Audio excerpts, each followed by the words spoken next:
She looked the last of them in the eye, drove 11 centimeters of hollow alloy conduit up under its keratin collar, and stepped away before the weight of its own dying could drag her under with it.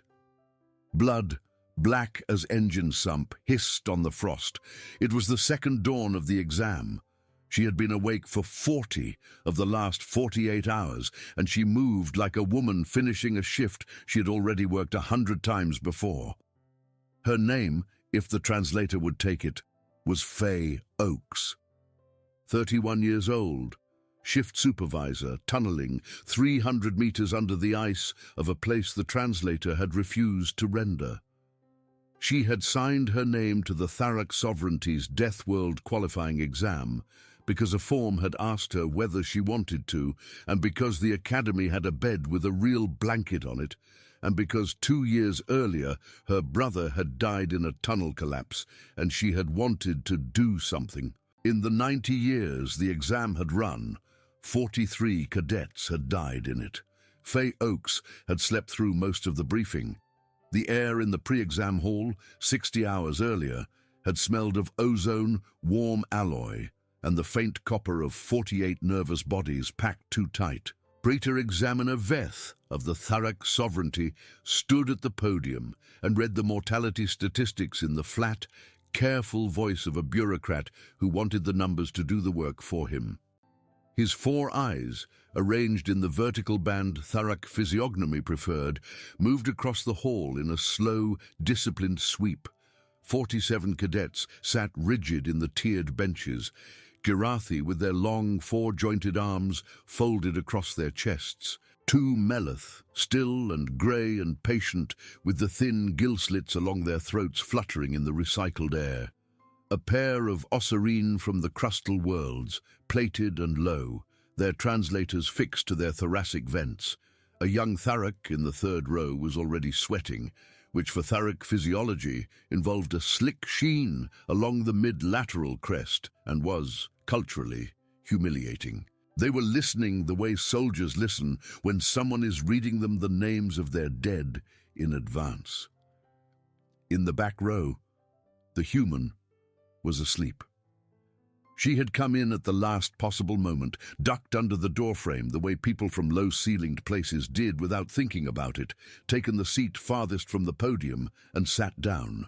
She was, by Tharak standards of biological categorization, not large, roughly 170 centimeters at the shoulder, compact, dressed in a plain grey coverall that bore no academy insignia, because there had been no time to make one for her. She had rested her forearms on the small folding desk, laid her chin on the crook of her arm, and closed her eyes at the 4-minute mark of the briefing.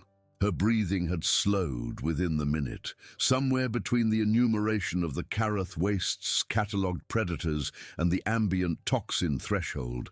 She had begun to snore, once, softly, and shifted her shoulder. Veth had continued to speak because he was a professional, but he had made a note, and the note was not kind. Human, Cohort 7.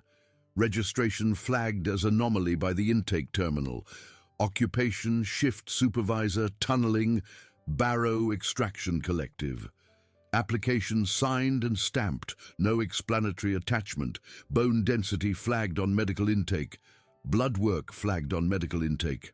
Not withdrawn. He had assumed, when the terminal had first surfaced her name, that it was a clerical error from an over-eager diplomatic attaché. Humans had held observer status with the sovereignty for 11 years. They had a small consulate on the outer ring station. They had a chef who made a pastry that had briefly become a fad in the Tharak officer corps, and then, like all fads, been quietly forgotten. They were not, under any interpretation of the treaty, supposed to be sitting a qualifying exam for a sovereignty officer commission. He had filed a query. The diplomatic office had responded with the shrug that was, in interspecies correspondence, indistinguishable from a functioning bureaucracy giving up. She was there. She had a receipt. The receipt was in order. Do with it what you will. What Veth was doing with it was reading the mortality statistics slowly and hoping she would leave. She was not leaving. She was asleep. He finished the mortality section. He moved on to the equipment inventory, then to the chamber rules, the exit protocols, the medical abort procedure, which involved the pressing of a red pad at the base of any observation column and required a full 3 seconds of contact to activate. The signal to end the exam, which was a rising 3-tone chime broadcast into the chamber at a frequency Tharak inner ears found intolerable and every other species in the room could hear clearly. He read it all. When he was done, he waited a moment, in case anyone wished to withdraw. No one did, not even the sweating Tharak in the 3rd row, not even the human. The exam would begin at the top of the 6th hour, standard. He dismissed them. He had 4 hours. He used one to reread her file, which he did in his private office, with the door sealed and the window opaqued. Human, female, 31 Earth years, height and weight within human parameters, educational record, primary schooling through age 18, in a town whose name the translator gave up on halfway through a syllable. No formal military service, no formal academic tertiary training. 11 years, continuous as a heavy equipment operator and shift supervisor at what her home planet's own occupational classification called a hard rock mining operation, and the sovereignty's biometric baseline, classified as a sustained acute stress environment. She had operated tunneling machinery 300 meters below sea level in a place, per her file, whose ambient winter temperature ran to -40. The medical scanner had run her bone density measurement twice because the first pass had been flagged as an error, the number placing her skeletal structure in a category the Academy reserved for reinforced non-organic chassis. Her blood work showed a hemoglobin variant the medical database labeled as consistent with sustained exposure to reduced oxygen environments.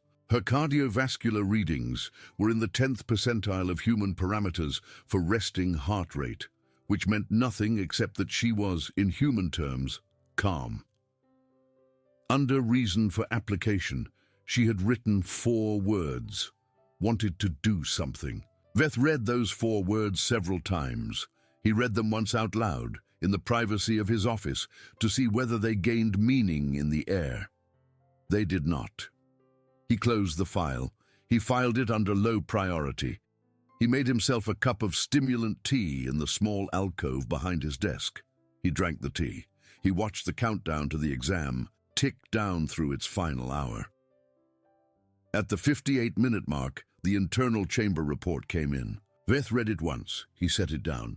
He picked it up again and read it a second time. 7 predators had been logged into the Karath simulation.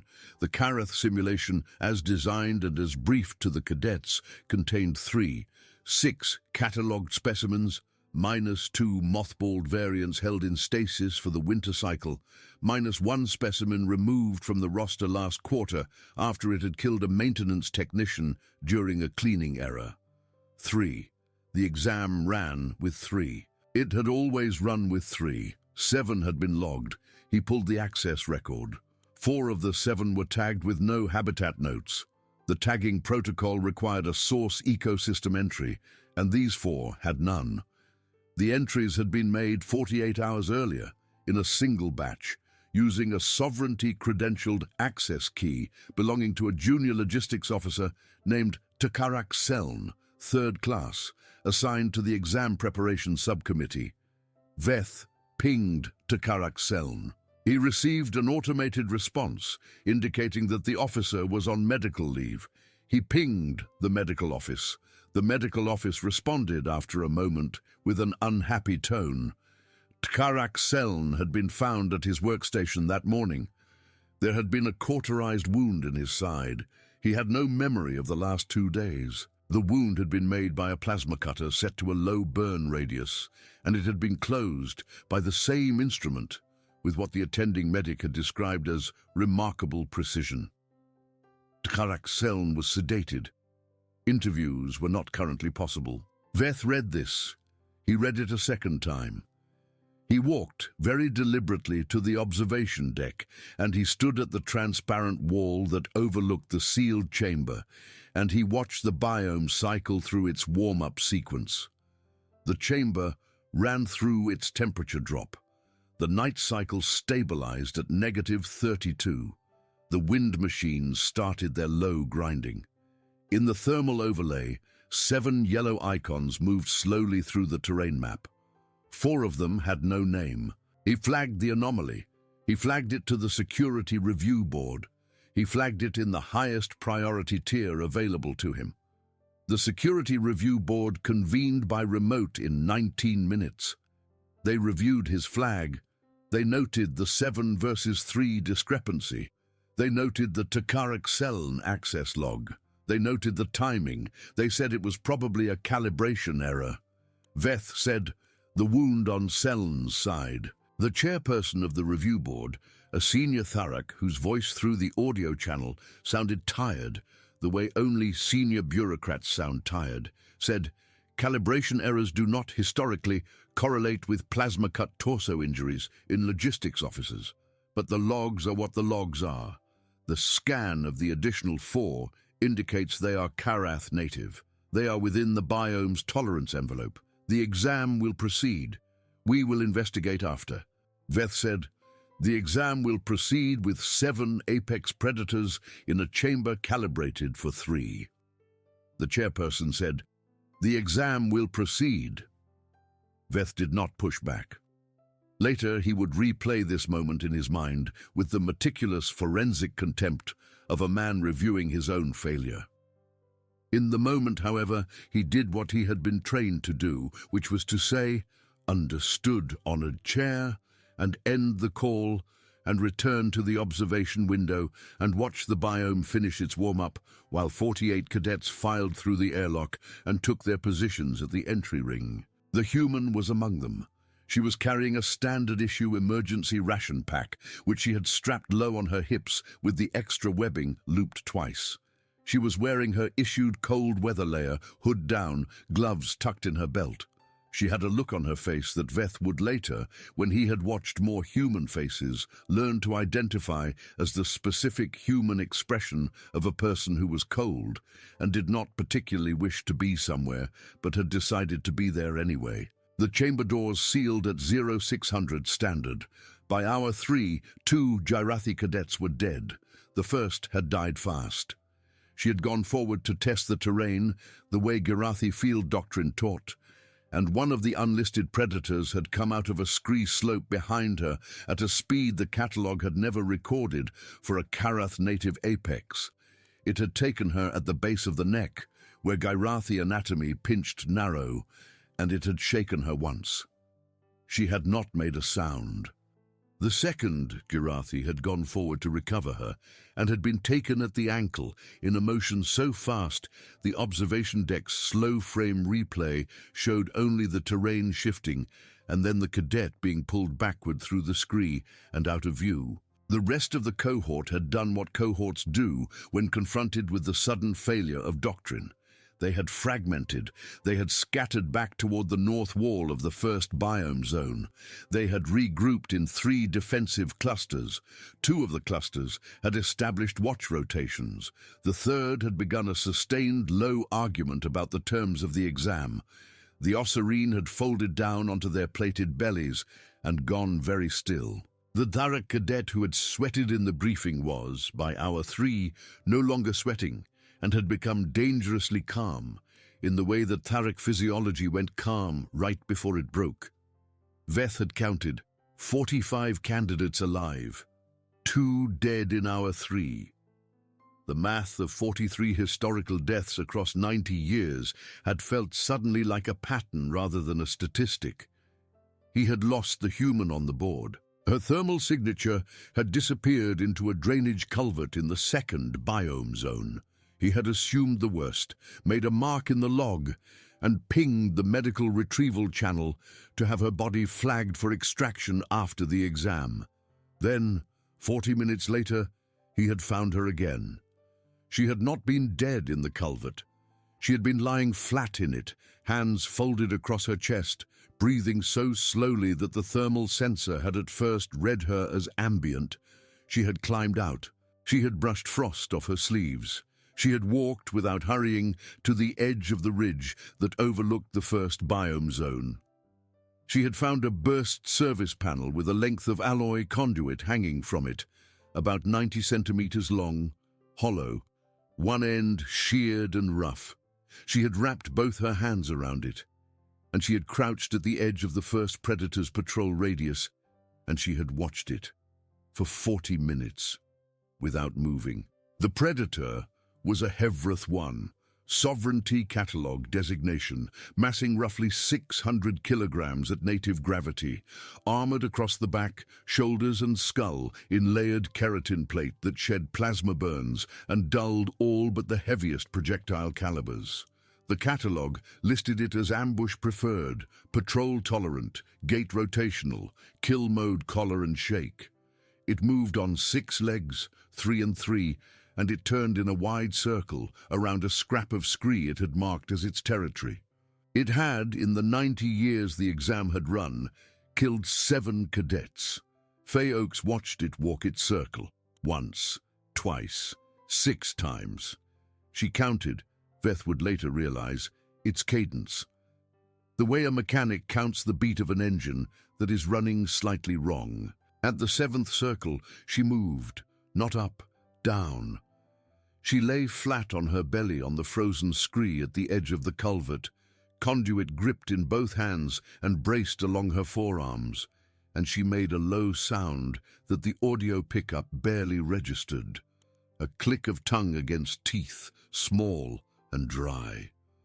The HFY's head came around, and in that moment on the observation deck, Veth saw something he would remember for the rest of his career.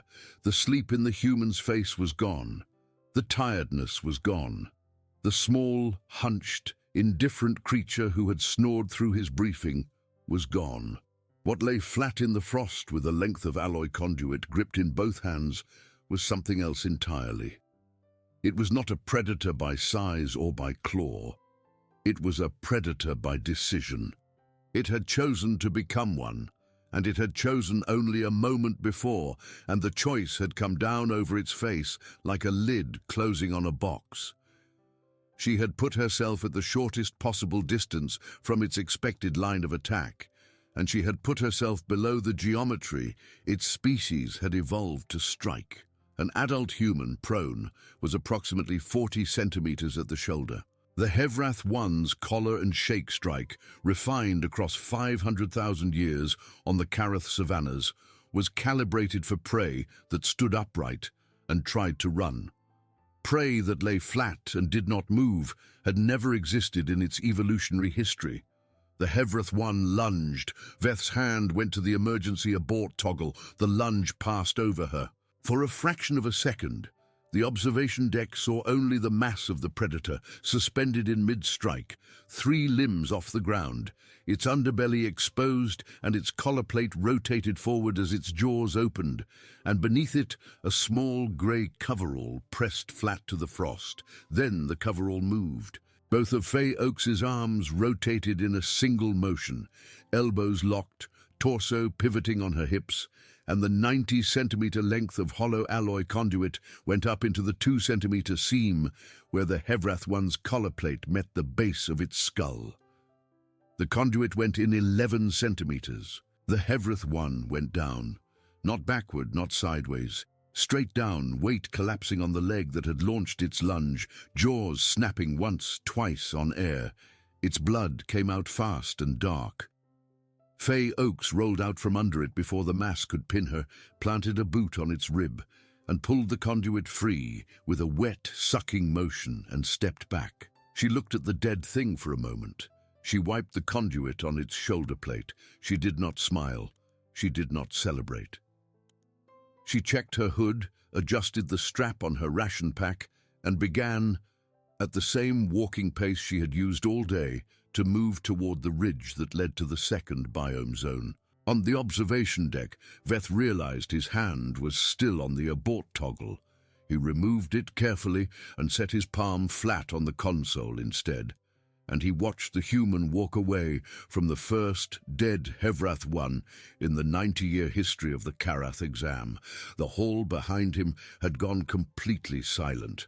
6 instructor aides, 2 data techs, 1 Meleth senior, not a sound from any of them, not a breath. He said quietly to the room, "Pull her intake file, all of it, now." It was the beginning of a very long day. She found the second one in the ravine that separated the first and second biome zones. It had come down to drink at the low water seam, and it had not noticed her, because she had already learned that HFY vision favored motion and disregarded stillness, and she had already learned that its patrol geometry rotated in the same clockwise sweep, and she had already positioned herself in the blind arc of that sweep behind a fallen stone. She used the same angle, same joint, same 11 centimeters, same silence. It went down and it stayed down, and she wiped the conduit on its shoulder plate and moved on. She found the third in a shelter cavity carved into the north wall of the second biome zone, and she made her only mistake of the morning. She approached in the blind arc, she found the joint, and she drove upward, and this HFY was younger, and its keratin had not fully calcified along the collar seam, and the conduit skidded rather than seating. The HFY turned, faster than the geometry said it should. Its claw caught her along the outside of her left shoulder, from the joint down almost to her elbow, in a single opening slash. Her coverall parted, the skin under it parted. Blood came fast. She fell backward into the scree, rolled, came up in a crouch, and made a small sound in her throat that was not a scream. It was more like a mechanic finding out that a bolt had a stripped thread and thinking, "Oh!" She adjusted, she waited. She got in under the second lunge, this time the conduit seated. She did not stop bleeding for the next 4 hours. She wrapped her shoulder in strips torn from the interior lining of her cold weather layer. She kept moving. By hour 9, she had killed 5 of them. By hour 12, 4 of the surviving Karath Native 3 had died at her hand, and 1 had died at the paws of another predator in a territorial dispute.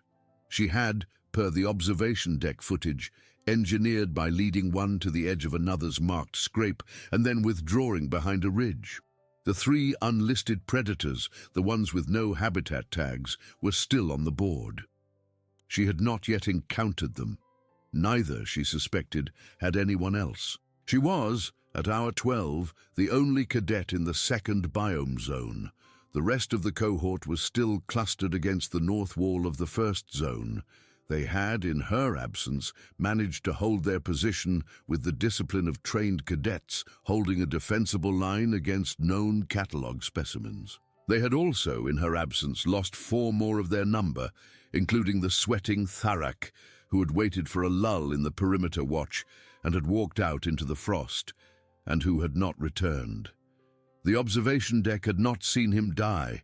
The observation deck could only assume, based on the thermal reading, that he had lain down in a snowdrift and decided not to get up. 38 candidates alive, 10 dead in 12 hours. The exam's 90-year total was now, in the space of half a day, threatened. Veth read the file again. He pulled every subfolder. He pulled the medical scans in RAW. He pulled the intake interviews, which for the human had lasted 7 minutes and consisted mostly of her answering yes or no, and once, when asked whether she had any dietary restrictions, saying, "I don't like beets." He pulled the recruitment paperwork. He pulled the diplomatic pouch that had accompanied her application. He pulled her home planet's own citizen profile, which the sovereignty had cross-referenced during the observer program formation and which the diplomatic office had been permitted to retain for administrative purposes. He found in the citizen profile a photograph of 2 people standing in front of a piece of yellow tunneling equipment in a light that suggested midday sun on snow. On the left, a broad-shouldered man in his late 30s, cheeks red from cold, one gloved hand raised in what appeared to be a mock salute.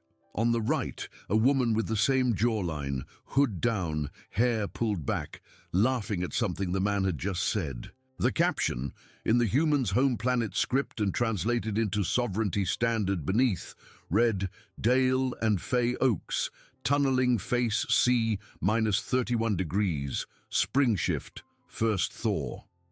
There was a date. The date was 3 years and 2 months prior to the exam. Beth pulled the incident report. Dale Oaks, 41 years old, killed in a partial collapse of tunneling face C, along with 2 other crew members, on a date 1 year and 2 months later. The report was thin. A section of overburden had come down. He had been standing in the wrong place. Faye Oaks had been the shift supervisor on duty. She had personally dug out 2 of the 3 bodies. Her brother had been the second. The report noted, in the small print at the bottom, that the survivor had returned to shift 11 days later and had not missed a scheduled rotation since. Veth read the incident report twice. He read Faye Oaks's application again. Reason for application. Wanted to do something. He closed the file. He went back to the observation window. The human was crossing the boundary between the 2nd and 3rd biome zones. She was bleeding from her shoulder. She was walking at the same pace she had walked all day. She had killed 5 apex catalogued predators with a length of conduit in the first 12 hours of an exam that had killed 43 cadets in 90 years, and she had done it without saying a single word out loud. The senior instructor of biological sciences was standing next to Veth on the observation deck. She was a Melath, small and grey and old, and her name was Ishara of the 5th Trench. She had, over the course of the last 12 hours, said very little.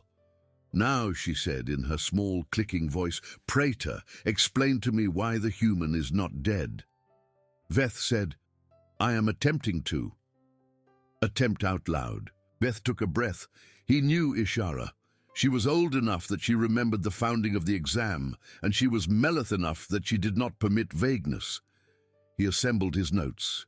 He said, her home planet has a surface gravity of 1.0 standard. Her home region has a mean annual temperature of -8 and winter extremes of -42. Her occupational biometrics indicate 11 years of continuous physical labor at 300 meters below sea level, in the presence of chronic vibration, elevated carbon dioxide, and reduced ambient oxygen. Her bone density is at a level the medical scanner flagged as consistent with reinforced chassis rather than organic skeleton. Her hemoglobin variant is calibrated for oxygen scarcity.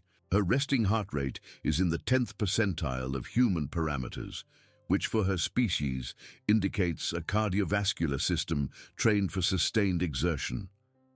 Ishara said, none of that explains the conduit. No, honored senior. Then explain the conduit. Veth considered this. He watched the human walk. He watched her pause at a ridge to check the wind direction with 2 fingers held up. He watched her continue. He said slowly, the Hevrath one has an armored collar.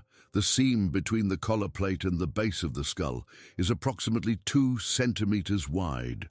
Plasma cannot penetrate the plate. Kinetic projectiles cannot penetrate the plate. Chemical weapons are neutralized by the keratin oil the animal secretes. In the catalogue, the Hevrath one is functionally invulnerable to the standard officer weapon loadout.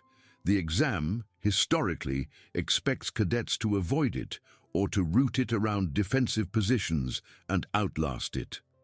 And the human is putting a piece of hollow tubing into the 2-centimeter seam from below at short range while lying prone. The Hevrath one's strike arc has never selected against a prone target because there are no prone predators in its evolutionary history. It also has never selected against short-range kinetic penetration in the collar seam because no catalogued species with hands in the sovereignty is small enough and slow enough and cold enough to hold still under its lunge and then swing 11 centimeters into a 2-centimeter slot with sufficient force to seat. Ishara said, sufficient force. Veth said, her bone density and shoulder musculature are, Per the medical scan, in a range the human occupational literature considers unusual even for her species. She is, functionally, a small, cold, patient hammer. Ishara was silent for a long time. On the board, the human had crossed into the third biome zone and had begun climbing a low ridge. Veth watched her. He watched her stop halfway up the ridge, kneel, and pull something from the pocket of her cold weather layer. She lifted it to her mouth. It was, per the equipment inventory, an emergency stimulant paste tube. She squeezed a portion of it into her mouth. She made a face. She swallowed. She wiped her mouth on her sleeve and continued climbing. Ishara said, "Praetor, she just took a stimulant paste like a construction worker takes a coffee break." Veth said, "Yes, honored senior." On the ridge above her is a Hevrith II, which is, per the current catalogue, larger, faster, and more territorial than the Hevrith I. Yes, honored senior, she knows this. She was in the briefing. She was asleep in the briefing. Veth did not answer. Ishara said after a while, "Praetor, understand this. The Hevrith I is not a difficult animal to kill in theory. It has a seam. The problem is that no species we have ever tested against it can carry a weapon that will fit inside the seam at the correct angle, under the correct pressure, without breaking the wrist or the weapon or both. Jarathi wrists snap. Melath wrists have no torque. Osirine do not have wrists. Tharak wrists are strong enough, but Tharak reflex on the lunge is to strike outward, not up. The sovereignty has, over 90 years, catalogued the seam. We have never used it. We considered it decoration. It required a species with, all in one body, dense bones, low center of gravity, hands with opposable grip, patience, and the psychological capacity to lie still under a mass of 600 kilograms in mid-lunge and not flinch. It required, in short, an animal that had spent a large portion of its evolutionary history refusing to run away from bigger animals. We did not think that animal existed. Veth said, "It exists." Ishara said, "So it does." She was quiet for another moment. Then she said, "Send us the file, Praetor. All of it." Veth sent the file. Faye Oaks reached the top of the ridge. She paused. She looked at the Hevrith II, which had risen from its bed and had turned to face her at a distance of perhaps 40 meters. She looked at it for a long time. Then she sat down on the frozen ground. She sat cross-legged. She placed the conduit across her lap. She reached into her ration pack. She took out a compressed protein bar. She unwrapped it. She began to eat. The Hevrith II took a step toward her. She looked at it. She raised her free hand, palm out, in the universal small primate gesture for "wait a minute." Then she went back to eating. The Hevrith II stopped. It stood in the wind at the top of its ridge for the full 4 minutes it took her to eat the protein bar. It shifted its weight. It flicked its tail. It made a low grinding sound in its throat that the observation deck's audio pickup labeled in the automated caption as "uncertain aggression vocalization." She finished the protein bar. She folded the wrapper into a small, neat square and put it back in her pocket. She stood up. She picked up the conduit. She said out loud, and the observation deck's audio pickup caught it clearly for the first time all day, "All right, come on then." The Hevrith II came on. She killed it. It took her 7 minutes, and she took a second wound, this one along the outside of her right thigh. And by the time the animal went down, she was breathing hard for the first time in the entire exam. When it was done, she sat down again on the frozen ground next to the body, and she put her head in her hands, and she stayed like that for perhaps 30 seconds. The observation deck heard her then speak for the second time. Her voice was tired and quiet, and it was not addressed to anyone the observation deck could see. She said, "Dale, I hate this part." She waited a moment. Then she stood back up, wiped the conduit clean on the shoulder plate, and began the descent down the far side of the ridge into the 4th biome zone. Ishara did not speak for a long time after that. When she did, she said only, "Who is Dale?" Veth said, "Her brother." "Where is her brother?" "Dead. 3 years and 2 months ago. Tunnel collapse. She was the shift supervisor. She dug him out." Ishara considered this. Then she said, "Ah." The word had, in Melath, several meanings. One of them was, roughly, "Now I understand a thing I did not a moment ago understand." Veth marked the sound and did not press her on it. The human worked her way through the 4th zone in the 18th hour. She encountered the last of the catalogued predators, a HFY older and slower than the others, at the base of a frozen watercourse. She dispatched it with what the review board would later describe as clinical efficiency. Her wound had begun to seep through her wrapping. She did not stop to redress it. She entered the 5th zone at the 20th hour. The 5th zone was where the 3 unlisted predators had been logged. She encountered the first one at hour 22. It did not look like anything in the catalogue. It moved on 4 limbs, low to the ground, and its plating was not keratin, but a dull metallic sheen that Veth had never seen on a native Karath specimen because it was not a native Karath specimen. It was, per the review board's later analysis, an off-world hybrid, engineered in a sovereignty black-budget facility for a program that had, officially, been cancelled 6 years earlier. Its collar had no seam. Its strike arc had never been catalogued. Its behavior was, per the observation deck's records, adaptive. She saw it. It saw her. She did not try the conduit trick. She turned around and walked at the same steady pace back into the 4th biome zone, and she led it for the next 19 minutes on a slow route that took her past 3 fallen HFY bodies, and she noted apparently that the off-world hybrid did not investigate the bodies. It only followed her. It did not scent mark. It did not vocalize. It moved with a purpose that was, to a sovereignty catalogue animal, entirely unnatural. She led it to a narrow defile between 2 ridges, where the wind funneled and the ambient temperature dropped by another 11 degrees, and where the frost had built up along the walls in a series of thin blue sheets that the observation deck had earlier flagged as a probable seasonal freeze phenomenon. She stopped in the middle of the defile. She turned around. She waited. The off-world hybrid entered the defile. Faye Oakes took the conduit, reversed it in her hand so that the sheared end was pointed downward, and drove it into the ice of the defile floor as hard as she could. The conduit went in perhaps 20 centimeters and stuck. She let go of it. She backed away 3 steps along the wall. She reached to her belt. She unhooked the small stimulant paste tube that she had earlier taken from her ration pack. She squeezed the remaining paste onto the conduit shaft. Then she took the empty tube, unhooked its self-heating filament, and touched it to the paste.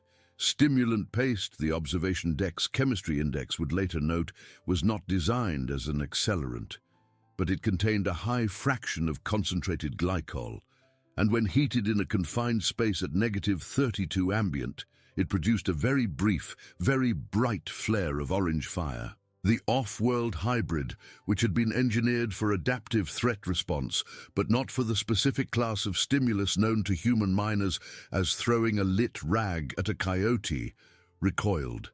It recoiled backward. It recoiled fast.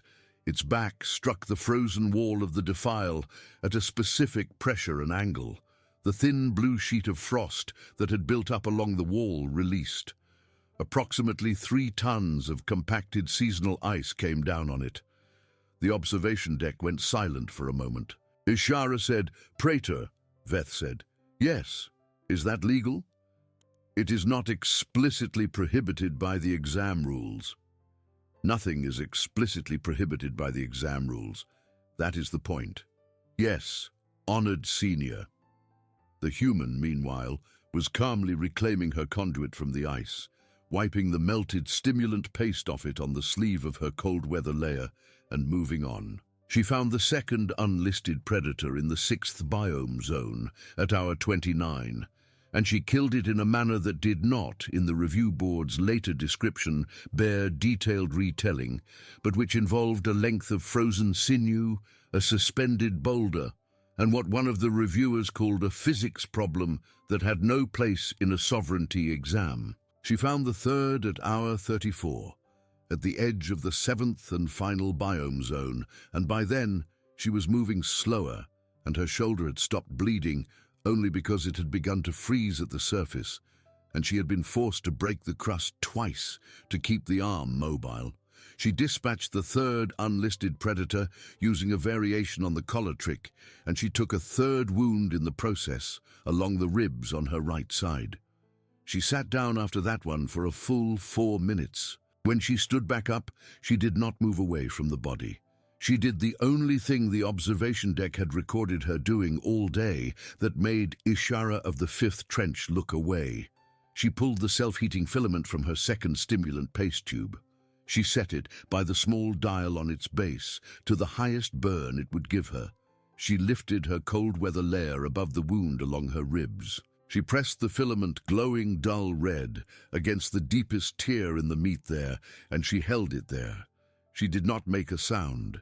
She counted silently, 1 and 2 and 3, and then again, and she watched the tissue seal.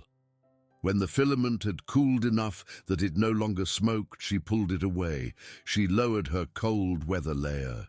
She did not shake. She did not sway. She said out loud, to no one at all, "Don't be delicate. Fill the hole." Then she picked up the conduit, and she walked, and she found the southern egress. The southern egress was the emergency exit no one had used because no one had gotten that far, and because the pre-exam checklist had marked its manual latch as inspected and functional, and because the pre-exam checklist had been filed by Tjarak Seln. The latch was broken. It had been broken deliberately, the review board would later determine, with a plasma cutter set to a low burn radius, in a cut that had been polished afterward to look like corrosion. Faye Oakes examined the latch. She ran her thumb along the cut. She said, out loud, and the observation deck's audio pickup caught it, "Well, isn't that just great?" Then she reversed the conduit in her hand, wedged the sheared end into the latch mechanism, planted her boot against the door frame, and pulled. She pulled steadily, without jerking. The door frame dented. The latch mechanism sheared.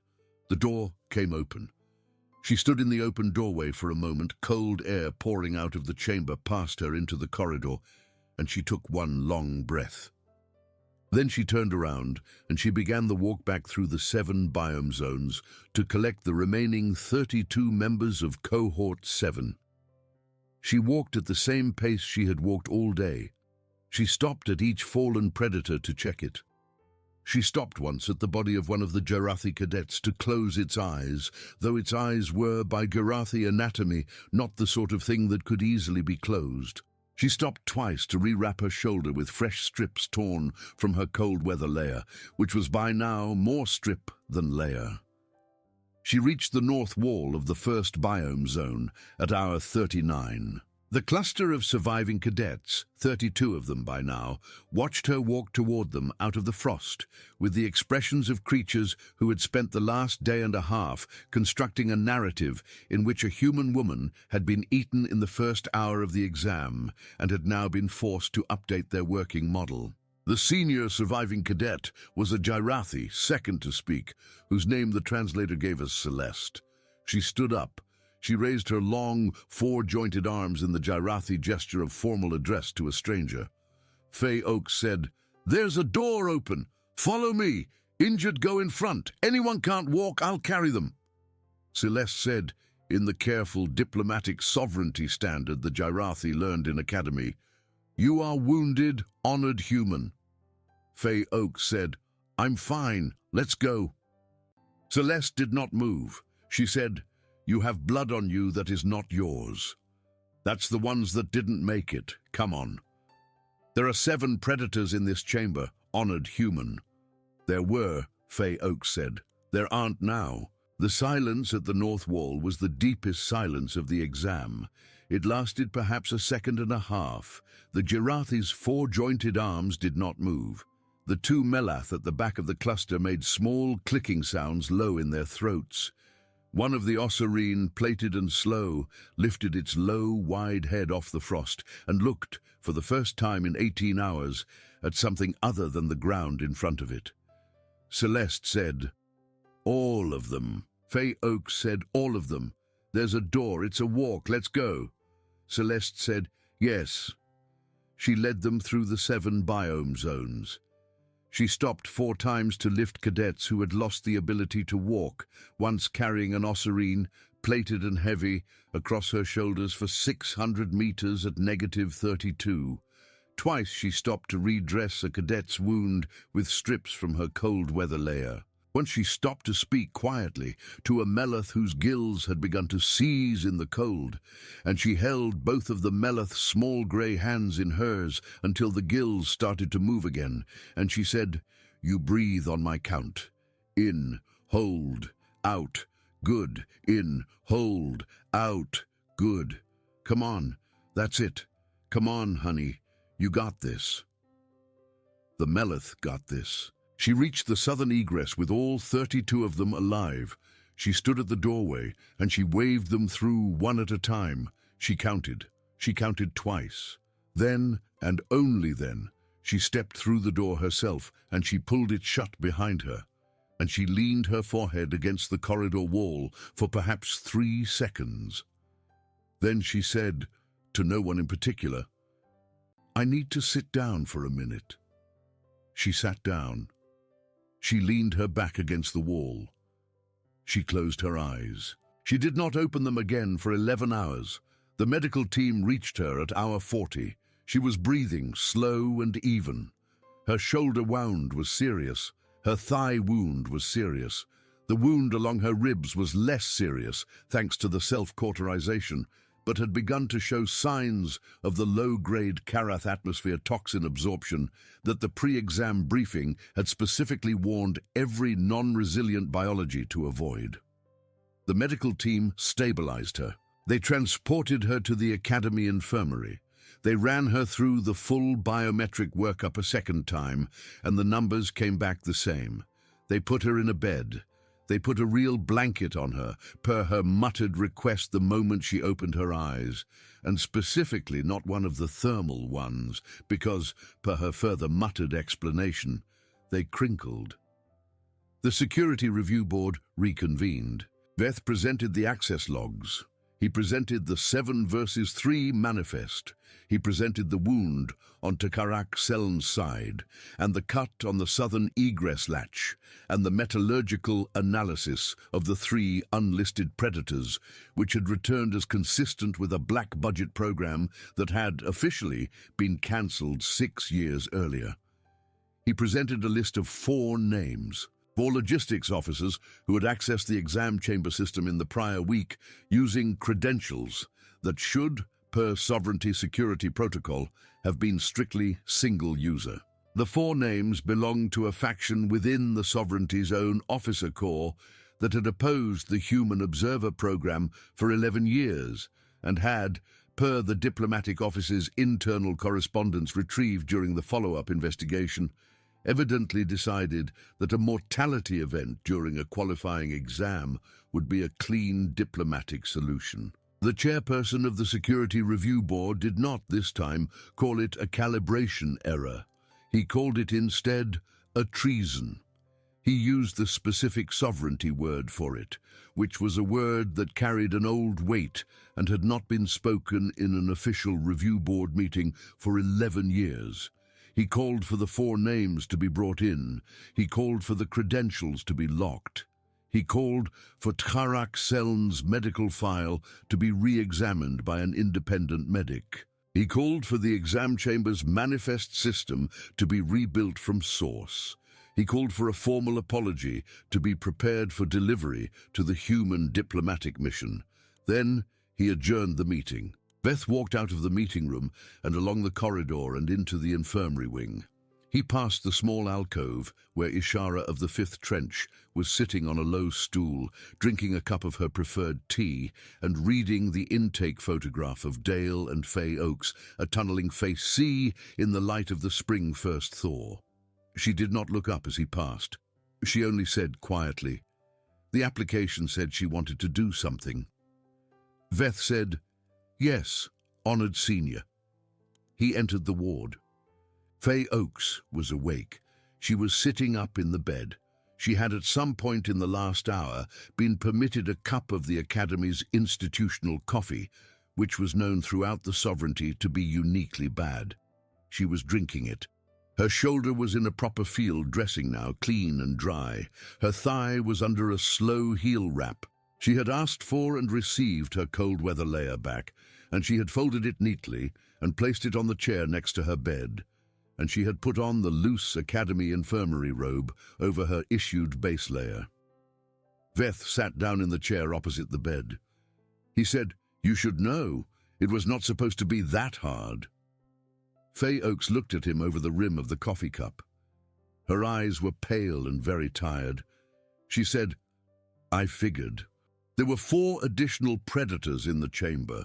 They were placed there by officers in our own corps. It was intended to be a mortality event. I figured that too." "You figured." She lowered the cup. She said without any particular emphasis, "First hour, I noticed the 3rd exit was closer to the north cluster than the map said. Second hour, I noticed that one of the Hevrath ones was patrolling in a wedge that didn't match the terrain. If they were supposed to be catalogue specimens patrolling native habitat, they'd have taken the ridgeline. That one wasn't. It was patrolling the exit approach, which means somebody put it there on purpose, which means somebody didn't want us using that exit, which means the exam was rigged, which means I was probably going to have to walk the whole cohort out through a different door, which meant I had to clear the room first." She took another sip of the coffee. She made a face. "This coffee is terrible," she said. Veth said, "Yes." She said, "There's another thing you should know.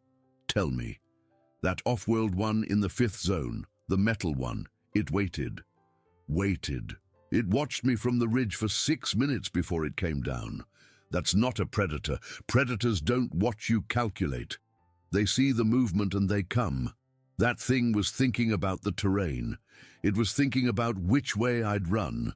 It was thinking about which way its own body would fit in the defile. That's a soldier. Somebody trained it. Somebody was going to sell it to somebody.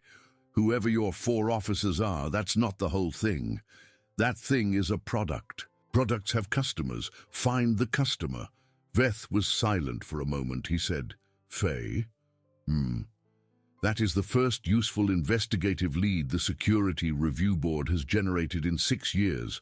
Where would you like us to send the citation?" "Don't send me a citation. Send me a coffee and find the customer." Veth said, "Yes." They sat in silence for a moment. Outside, in the corridor, someone was hurrying past on a task the war of committees had suddenly made urgent. Veth said, "The board is preparing a formal acknowledgement. A commendation, a promotion track, possibly a permanent seat on the Interspecies Officer Command. You will be, in all likelihood, the first human to hold a sovereignty commission. There is discussion of a ceremonial honor guard." Faye Oakes looked at him. She thought about this for a moment. Then she said, "Do I get the passing score?" Veth said, "Yes." "Do I get a bed with a real blanket?" Veth said, "You already have one." "Then that's enough." Veth said, "The ceremonial honor guard." Faye Oakes said, "I don't need an honor guard. I need 8 hours of sleep and something to eat that isn't paste. I'll take the passing score. I'll take the blanket. I'll take a shower if there's a shower. If your people want to give me a medal, they can put it in the mail. I want to sleep for a week. And then I want to know if any of you know how to make a coffee that doesn't taste like this." Veth said, "I do not personally know how to make coffee." "Then find someone who does." She set the cup on the small tray next to the bed. She looked at him for another long moment. Her expression, which he was still learning to read, softened a little. she said quietly. "The little Girathi, the first one who died. Celeste told me her name was Corey. Send something to her family. Something real, not a form letter." Veth said, "It will be done." "The Tharak from the third row, the one who walked out into the snow. Him too?" "Yes, and the two others, all of them, all the names." "Yes, that's it," she said. "That's what I want." She closed her eyes. She slept.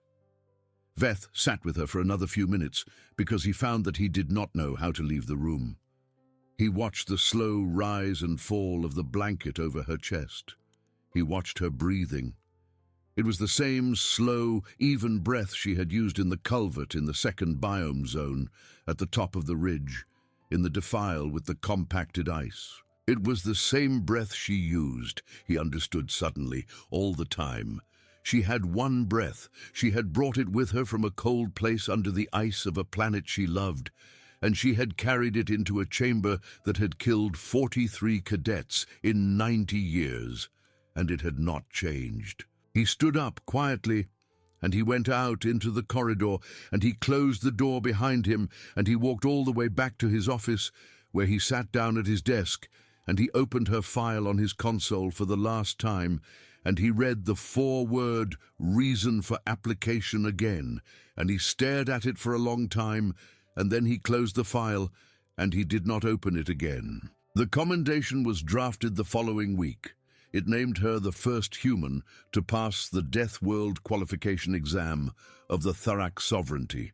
It listed in the appendix the 7 predators she had personally dispatched and the 32 lives she had personally saved. The 4 officers of the opposing faction were arrested in the same week, and the sovereignty issued a formal apology to the human diplomatic mission that was, per the diplomatic archives, the first such apology to any species in the modern era of the treaty. The investigation Faye had pointed Veth toward on her second cup of institutional coffee, the one about the customer, took the better part of the following year. It concluded with the quiet dismantling of a supply line running from the closed black budget facility to 2 client governments on the outer arm, and with the retirement, without honors, of the 3rd and 4th chairs of the Sovereignty Procurement Council. Veth wrote her when it was done, a 2-line note. It read, "We found the customer. Thank you." She wrote back in her own handwriting on the same paper, "Good. Now find me a decent coffee." Faye Oakes did not attend the commendation ceremony. She was, according to the infirmary discharge log, asleep in her bed with a real blanket over her at the time it was held. When she was later shown the medal in her hospital room, she looked at it, and she looked at the small satin ribbon it hung from, and she said, "Thank you, just to be clear, I don't wash windows." Veth, who was present and who had by that time been standing in her doorway on a regular basis, said, "There will be no windows." She said, "Good." She wore the medal exactly once. She wore it to the debrief lunch, which the diplomatic office had arranged in a small dining hall on the outer ring, and to which she had insisted on wearing her regular grey coverall. Because, she said, she had cleaned it, and it was comfortable. She hung the medal from a loop of webbing on her belt because she did not want to punch a hole in the coverall. She ate soup. She said very little. When someone asked her at the end of the meal what she planned to do next, she considered the question for a long time. Then she said, "Go home for a while, see my mother, sit on the porch, watch the light come off the ice, then I'll come back." They asked her whether she would come back for the commission. She said, "I'll come back because I said I would." She went home for 6 weeks. She sat on the porch of a small house in a town whose name the translator never did learn how to say. She watched the light come off the ice. She talked to her mother, who was a small, sturdy woman with the same jawline, and who cried once, and only once, in the kitchen over a photograph of Dale, and who then set the kettle to boil and made them both a cup of tea. Faye Oakes did not tell her mother about the exam. She said only when her mother asked, It went about the way I expected. Her mother looked at her for a long time. Then she said, "Faye, are you all right?" Faye said, "Yes, Mama." "Are you still Faye?" Faye said, "Yes, Mama, I'm still Faye." Her mother said, "Then drink your tea." Faye drank her tea. They sat in the kitchen for another hour. Outside, the light came off the ice in the long, slow way it did in that country in the shoulder of the year. In the field beyond the porch, a fox crossed the snow with the same patient, economical stride she had used to walk 7 biome zones and 32 cadets to a broken door. And neither of them, mother nor daughter, remarked on it. Then she went back. She wore her grey coverall to the commissioning ceremony. She stood at attention when the sovereignty officer speaking the oath spoke the human name for the first time in the ceremony's 90-year history. She spoke the responsive lines in her own accent, unhurried without correction. When the officer at the front of the room asked her in the ritual formula what she pledged to the peoples of the sovereignty, she considered the phrasing. Then she said, "The same thing I pledge to anybody. If you're on my shift, I'll get you home." The sovereignty officer at the front of the room, who was Yashara of the 5th Trench, and who had been given the ceremonial honor of speaking the oath for reasons the diplomatic office had explained in a memo, and which Yashara had not read, made the small clicking sound in her throat that Meleth made in place of a laugh, and finished the ceremony. Faye Oakes was commissioned. She served for 7 sovereignty years. She led 3 interspecies deployments and 1 search and rescue that became, in the diplomatic archives, the standard case study for cross-species command under duress. She was wounded twice more, once seriously, both times in the course of pulling somebody out. She was offered promotions repeatedly. She accepted one of them, which came with a bigger blanket allowance, and declined the rest. She retired to a small house on the outer ring of the Academy station. It had a view of the frost fields on the moon below. She kept a coffee pot in the kitchen, and at last, over a period of years, she taught 2 generations of Academy cadets how to make a coffee that did not taste, in her precise professional opinion, like it had been strained through a boot. Once a year, on the anniversary of the Karath exam, she made a pot of the good coffee, and she poured out a small measure of it onto the frost of her back porch. She never told anyone in the sovereignty why she did this.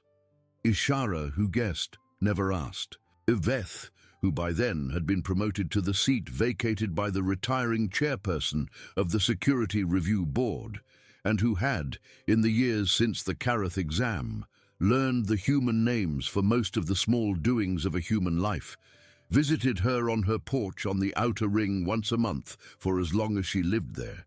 They drank the coffee she made. They watched the frost fields. They did not ever talk about the exam again. He said once, on a quiet afternoon many years after the fact, "You know, you never told me what you thought when the door sealed on the 6th hour." She said, "I thought about my brother." He waited. She said, "I thought that Dale would have wanted me to walk the room, so I walked the room." Veth was silent for a long time. Then he said, "Faye, on behalf of every cadet in Cohort 7 who is alive because you walked the room, thank you." She looked at him. She said, "Thank you, but just to be clear, I still don't wash windows." Veth said, "Understood." They watched the frost fields until the light went. Somewhere below, on the moon's icy plain, the wind moved across the seasonal frost in the same slow, patient sweep the Hevrath 1 had once used on its patch of scree, and somewhere far above them the stars turned in their long, cold circle, and on a small porch on the outer ring of a Sovereignty Academy station, a woman from a cold place on a planet a long way away sat with a friend and drank a good cup of coffee, and it was enough. What a ride! The real strength in this whole quiet galaxy is not the loudest voice, or the sharpest blade, or the fanciest armor. It is the small, stubborn person who decides without fanfare to walk the room and bring everybody out. If you loved this story, drop a like. It is what keeps stories like this one on the air. Share it with anyone you know who lives for sci-fi about the human who cannot be counted out.